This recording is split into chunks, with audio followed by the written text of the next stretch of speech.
Hello दोस्तों, मैं अंकित श्रीवास्तव आपके अपने चैनल सिलेक्शन विद अंकित 2.0 में हार्दिक स्वागत करता हूं। जैसा कि हम लोग कल वाले वीडियो में प्रमुख देश के शहर जो नदी के किनारे बसे थे उसको हम लोग कंप्लीट किए थे। आज आप लोगों का बहुत सारा प्यार मिला उसमें, उसके लिए बहुत बहुत धन्यवाद।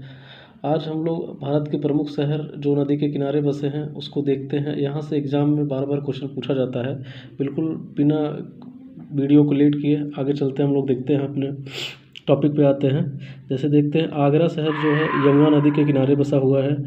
हरिद्वार शहर जो है ये गंगा नदी के किनारे बसा हुआ है। लखनऊ जो है कल हम लोग पढ़े थे, लखनऊ जो है गोमती नदी के किनारे बसा हुआ है। जौनपुर जो है गोमती नदी के किनारे बसा हुआ है। यहाँ से क्वेश्चन काफ़ी बार पूछता है कि जौनपुर किस नदी के किनारे बसा हुआ है, तो जान लीजिए आप गोमती नदी के किनारे बसा हुआ है बिल्कुल।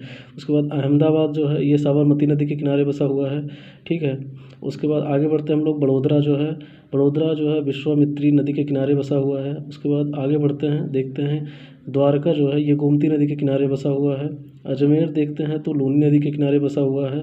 उसके बाद कोटा देखते हैं तो हम लोग चंबल नदी के किनारे बसा हुआ, कोटा राजस्थान का एक शहर है, ये चंबल नदी के किनारे बसा हुआ है। ग्वालियर देखते हैं हम लोग तो ये भी चंबल नदी के किनारे बसा हुआ है।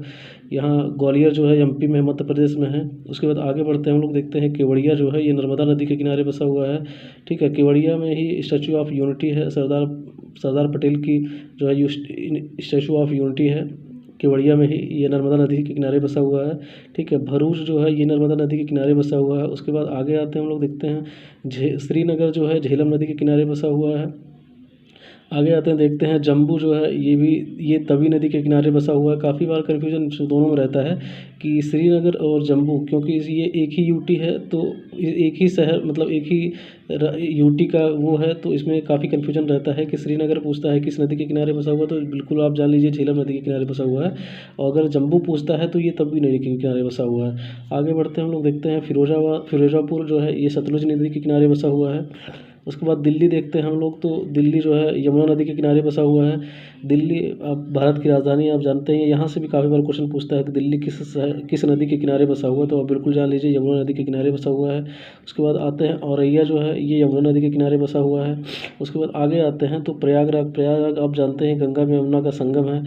उसके बाद आगे आते हैं, देखते हैं पटना जो है ये यहाँ से गंगा और सोन नदी दोनों यहाँ से गंगा और सोन दोनों का प्रवाह होता है। बिल्कुल पटना जानते हैं आप बिहार की राजधानी है। उसके बाद फरक्का आते हैं हम लोग, ये गंगा नदी के किनारे बसा हुआ है। डिब्रूगढ़ ये ब्रह्मपुत्र, ये जानते हैं डिब्रूगढ़ शहर ब्रह्मपुत्र नदी के किनारे बसा हुआ है। डिब्रूगढ़ असम का एक ज़िला है। आगे बढ़ते हैं हम लोग, जमशेदपुर ये जो है स्वर्ण रेखा नदी के किनारे बसा हुआ है। उसके बाद आगे हम लोग बढ़ते हैं, हम्पी ये जो है तुंगभद्रा नदी के किनारे बसा हुआ है। हम्पी कर्नाटक का एक शहर है। बिल्कुल आगे बढ़ते हैं हम लोग, पुणे जो है मूठा नदी के किनारे बसा हुआ है। उसके बाद आगे बढ़ते हैं, हैदराबाद जो है मूसी नदी के किनारे बसा हुआ है। बहुत बार क्वेश्चन पूछा गया है, काफ़ी बार देखिए, कोई भी एग्जाम आप उठा के देखिए, हैदराबाद जरूर पूछा, काफ़ी बार पूछा गया एग्जाम में कि हैदराबाद किस नदी के किनारे बसा हुआ है। बिल्कुल ये काफ़ी इंपॉर्टेंट है, बिल्कुल ध्यान रखिएगा। उसके बाद आगे देखते हैं हम लोग, नासिक जो है ये गोदावरी नदी के किनारे बसा हुआ है। ये भी काफ़ी बार क्वेश्चन पूछता है कि नासिक किस नदी के किनारे बसा हुआ है, तो बिल्कुल जान लीजिए आप गोदावरी नदी के किनारे बसा हुआ है। गोरखपुर जो है राप्ती नदी के किनारे बसा हुआ है। उसके बाद आगे हम लोग देखते हैं विजयवाड़ा, ये कृष्णा नदी के किनारे बसा हुआ है। उसके बाद आगे हम लोग देखते हैं तुंगभद्रा जो है ये तुंगभद्रा नदी जो है शिमला जो है तुंगभद्रा नदी के किनारे बसा हुआ है।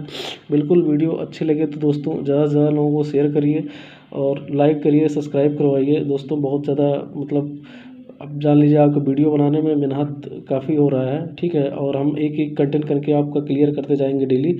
बिल्कुल आप यहाँ से बने रहिए, जो है बिल्कुल आपको यहाँ से काफ़ी फ़ायदा होने वाला है। और मैं आपके आने वाले एग्ज़ाम में जैसे पुलिस एसआई लेखपाल जीडी ऐसे तमाम वनडे एग्ज़ाम के लिए यह वीडियो अति महत्वपूर्ण होगा। निश्चित रूप से यहाँ से आपको प्रश्न देखे जाएंगे, ठीक है। आपके लिए लास्ट में एक मोटिवेशन कोट देता हूँ कि हर रोज़ गिर कर मुकम्मल खड़े हैं, ए ज़िंदगी ज़रा गौर से देख, मेरे हौसले तुझसे भी बड़े हैं। जय हिंद दोस्तों। वीडियो अच्छे लगे तो ज़्यादा से ज़्यादा लोगों को शेयर करिएगा। धन्यवाद।